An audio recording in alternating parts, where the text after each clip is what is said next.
wasiirka hore arrimaha gudaha ahna xildhibaan ka tirsan dowladda federaalk Soomaaliya Cabdiraxmaan Maxamed Xuseen Odowa ayaa galinka dambe ee galabta soo gaaray magaalada Cadaadad ee xarunta baarlamaanka Galmudug waxaana garoonka diyaaradaha Cadaadad si weyn ugu soo dhaweeyay mas'uuliyiin ka tirsan maamulka Galmudug maamulka degmada iyo qaybaha kala gedisan ee bulshada xildhibaanka ayaa markii uu ka soo degay diyaaradda waxa uu mid u salaamay dhammaanba qaybihii kala gedisnaa ee ku soo dhaweeyay garoonka diyaaradaha Cadaadad intaas kadib xildhibaan Cabdiraxmaan Xuseen Odowa ayaa waxa uu ka warbixiyay ujeedada socdaalkiisa uu ku soo gaaray magaalada Cadaadad ee xarunta baarlamaanka Galmudug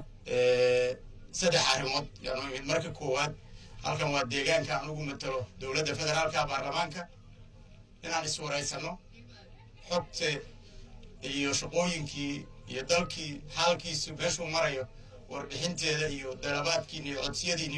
iyo aragtiyadiina labadaba inaan qaado oon xaggana u celiyo wixii annagu aan soo aragnana aan sheegno waa qodobka labaad wuxuu ahaa howlo mashaariic yaryara oo taladayda iyo tusaaladayda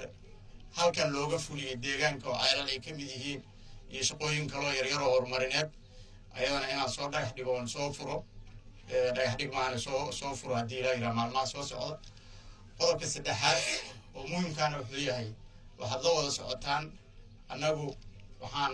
haddii aanu nahay ree Cadaado waxaan wax ku nahay oon qayb muhiimana ka nahay Galmudug muddadan dambe Galmudug xoogaa yaroo badbadow waa soo galay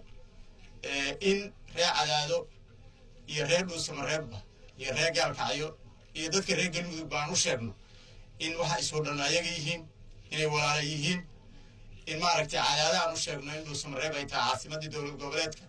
Dhuusamareebna aan ugu baaqno nina walaalihiin hadday xoogaa yar tabanayaan soo doona oo dadka u yimaada haddii ilaa yiraahdo madaxweynihii iyo maaragtay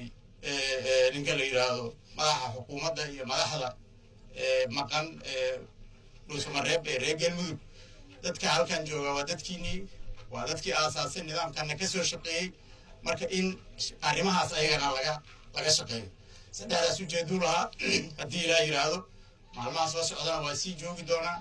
ilaa deegaanka iyo dhulka dhanna waa soo marmari doonaa waxaan rajeynayaa guulaysataan aad iyo aad waxaan ugu mahadcelinayaa madaxda sidaan sheegay heer dowlad goboleed